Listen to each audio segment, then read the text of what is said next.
Tere hilisööd siit kodukontorist, head inimesed.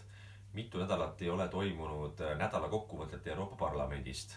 Ja ma arvan, et kõik te teate ka selle põhjust. Ma ei pea hakkama pikalt seletama, et Euroopa on koroonaviirusega siin maadlemas, üritamas sellest lahti saada. Ja seetõttu on Euroopa Parlament ka nii-öelda kodukarantiini pandud, töötamas kaugteelt. No või noh, nii palju kui nad üldse töötavad muidugi, see on ometi küsimus. Ja seetõttu pole olnud ka minu poolt ühtegi videot Brüsselist või Strasbourgist. Kuid tänaseks, kuna on toimunud väga palju sündmuseid üle maailma ja toimus ka erakorraline Euroopa Parlamendi istung 26. märtsil Brüsselis, siis oleks mul ka põhjust teile vast teada anda, et mis on toimunud, mida on räägitud ja mis on minu arvamus sellest. Sest infovahetus on oluline, eriti oma inimeste ja oma valijatega. 26. märtsiks kutsuti kokku siis erakorraline parlamendi istung.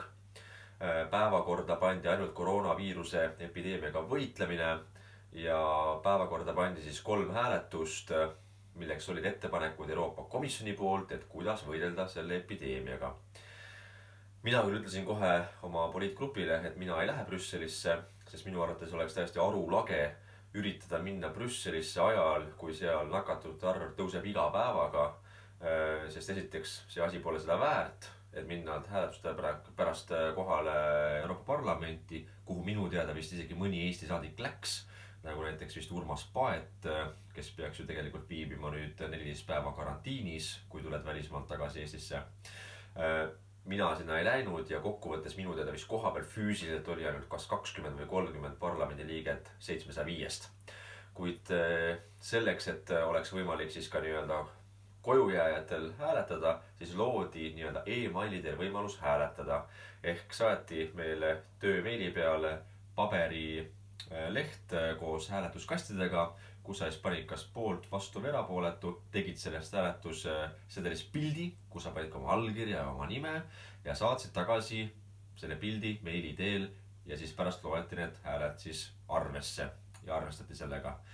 Seal oli 3 põhist ettepanekut, üks oli siis puudutas näiteks lennufirmasid, et kui siiamaani Euroopa Komisjoni reegli järgi lennufirmad ei tohtinud tühistada lende, mis olid tühjad, ehk siis kuhu polnud pileteid müüdudki õieti, siis nüüdseks loomulikult see jabur reegel tühistati, et lennufirmad võivad tühistada lende, mis on tühjad puhtalt majanduslikel põhjustel. Selle poolt ma täiesti olin, panin sinna kastikesse oma linnukese, et olen selle ettepaneku poolt. Ülejäänud 2 ettepanekut, mis puudutasid rahastamist ja uusi eelarveplaane, seal ma jäin erapooletuks väga ka selgetel põhjustel, kuna need käsitlesid ka nende riikide aitamist rahaliselt, kes ei ole Euroopa Liidu liikmesriigid, vaid on kandidaatriigid, ehk näiteks Albaania, Põhja-Makedoonia ja teised riigid, kes siis pürgivad Euroopa Liitu, kuhu nad tõenäoliselt mitte kunagi ei saa või kui saavad, siis mitte sinna Euroopa Liitu, kus on 27 liikmesriiki nagu täna.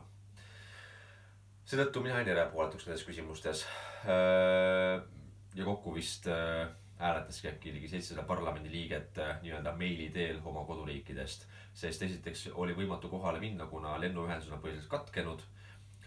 Teiseks ma ei taha tuua koju siia perekonda seda viirust kuskilt lennuki pealt või lennujaamast ja kolmandaks ma ei taha istuda 14 päeva kodus karantiinis, kui ma tulen tagasi Brüsselist Eestisse, ehk siis reegel peab kehtima kõigile, sealhulgas ka mulle, et kui ma tulen välisriigist tagasi Eestisse, siis peaksin ma istuma 2 nädalat karantiinis.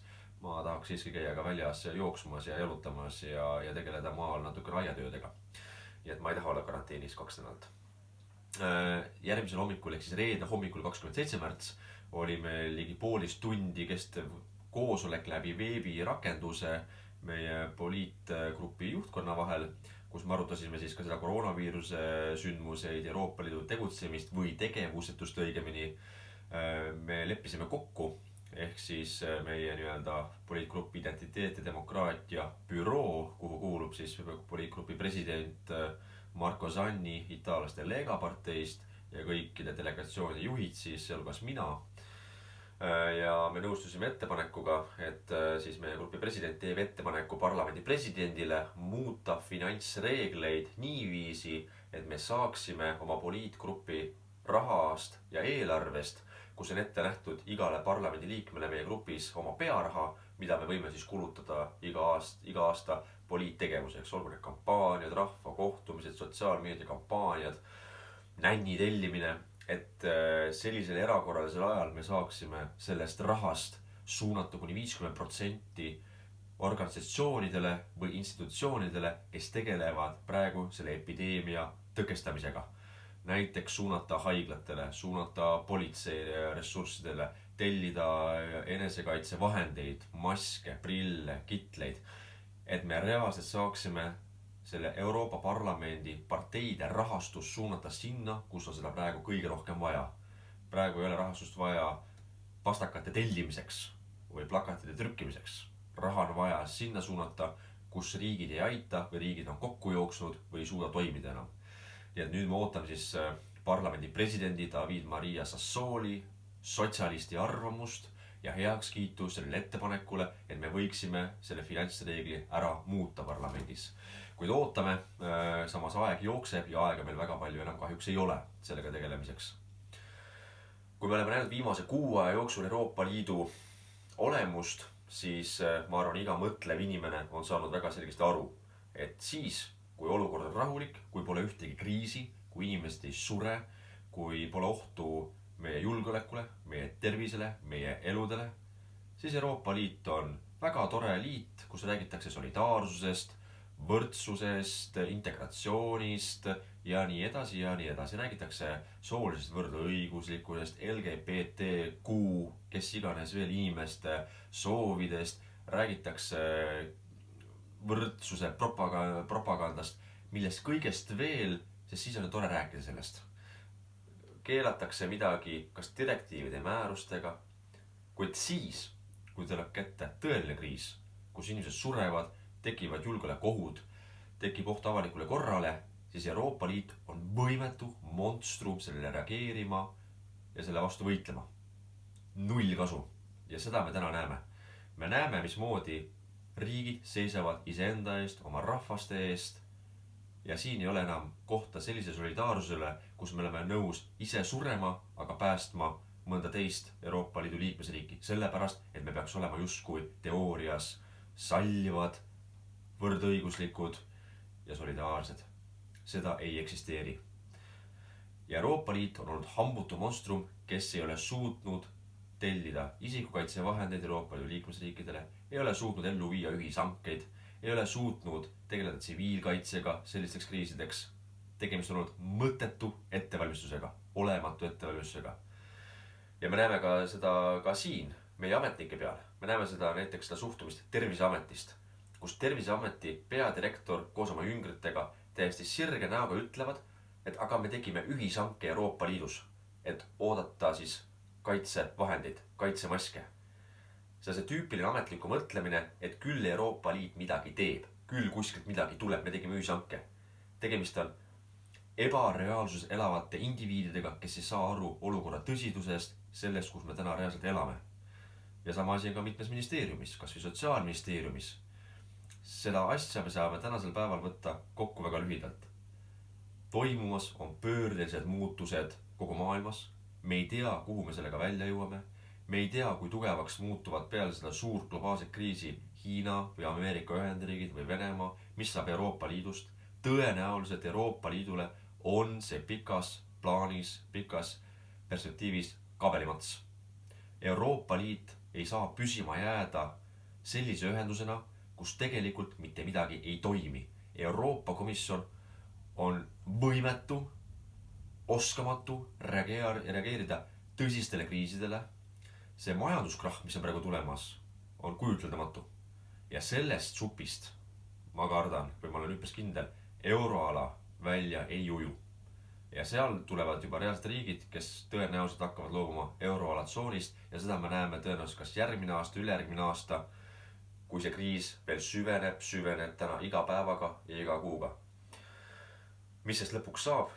Me saame näha võib-olla 10-20 aasta pärast, kuid kindel saab olema see, et see aasta 2020 läheb ajalukku kui tõesti uue ajastu algusena ja vana lõpuga. Ja ma arvan, et seda meenutatakse järgmiste põlvkondade jooksul nagu aastat 1929, kui puhkes globaalne majanduskriis või 1939, kui puhkes teine maailmasõda. See saab olema pöördeline aeg, kus me täna elame ja me isiklikult näeme seda. Kuid samas tulles tagasi kodumaale, sest loomulikult ma jälgin igapäevaselt, mis toimub siin, kuidas on Eesti valitsus reageerinud selle kriisile, siis faktid on need, et Eesti valitsus ja Terviseamet pidid olema teadlikud juba veebruari lõpus valitsevast ohust.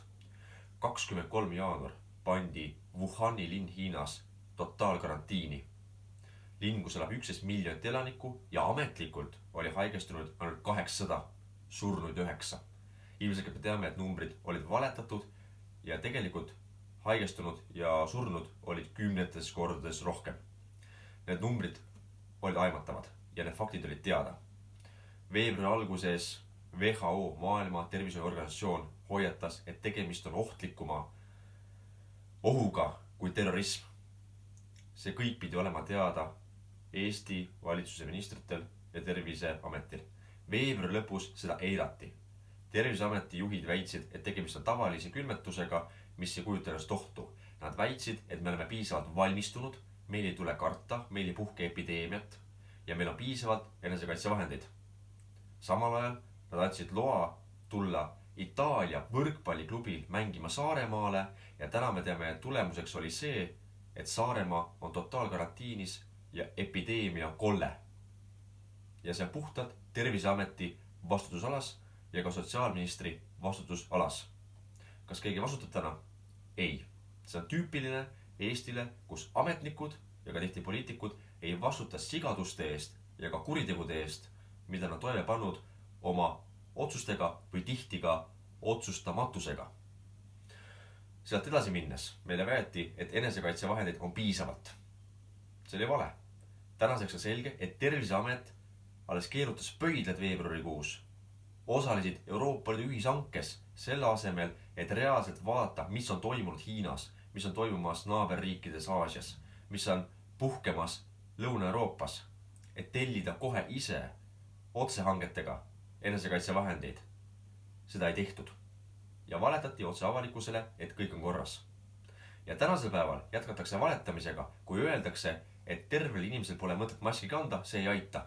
Samal ajal meil on faktid Hongkongist, Taiwanist, Lõuna-Koreast ja ka nüüd Tšehhist, kus on tõestatud, et maskid on väga drastiliselt vähendanud nakatunute arvu. Seega nad kas tõesti on idioodid või valetavad. Ma pigem arvan, et seal võib olla tegu mõlemaga. Ja teiseks ei tehta laustestimist, sest nad väidavad Terviseametis, millega nõustub ka sotsiaalminister Kiik, et sellel ei ole mõtet.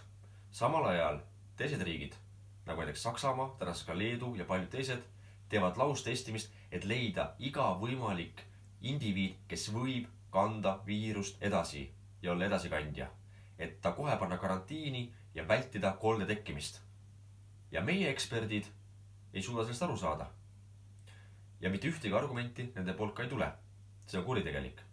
Ja minu arvates on täiesti lubamatu, et me vaatame pealt ja me lubame nendel samadel inimestel edasi töötada oma kohtadel, kes on selles kriisis praegu süüdi ja kes ei vastuta mitte millegi eest ja ei suuda isegi oma vigasid tunnistada ja neid parandada, et vältida hullemat. Seega, kui see kriis saab lõpuks üle elatud, mis loodetavasti juhtub kevade lõpuks või suveks või jaanipäevaks, siis ilmselge on see, et Terviseamet praegusel kujul ei saa jätkata. See peadirektor peab kaduma ja peale selle peab vastutama ka sotsiaalminister Kiik. Ei saa olla nii, et poliitilist vastutust ei ole. Mina ei kujuta ette, et Eesti Vabariigi valitsus jätkab peale seda kriisi sellisel kujul, kus on minister, esiteks, kes rikub seadust, makstes organisatsioonidele, kes ei peaks saama Sotsiaalministeeriumi rahastust ja mida on olnud Riigikontroll, kes teiseks valetas veebruari lõpus avalikkusele, et me oleme ettevalmistunud kriisiks ja kes tänaseks ei ole suutnud kontrollida Terviseameti sigadusi ja kuritegelikkust. Mina ei usalda sellise ministri kätte ei enda ega oma pere ega ka teiste Eesti inimeste tervist ja turvalisust. Seetõttu ma väga loodan, et ka meie erakonna ministrid suhtuvad sellesse tõsiselt ja ei jäta seda asja niiviisi ka peale kriisi. Kuid seniks, kuni toimuvad järgmised arengud ka Euroopa Parlamendis või toimuvad Eestis järgmised arengud. Ma soovin teile kõigile jõudu ja jaksu, tugevat tervist, käige värskes õhus, käige jalutamas, kuid hoidke kindlasti distantsi teiste inimestega, kandke maske, ärge uskuge neid niinimetatud eksperte Terviseametist või Sotsiaalministeeriumist, uskuge parem eksperte nendest riikidest, kellel on reaalsed kogemused ja kes on saavutanud oma kogemustega edu. Seega püsige terved, kohtume taas ja kindlasti ma annan teile ka järgmiste arengute puhul uuesti infot ja tagasisidet. Kohtumiseni!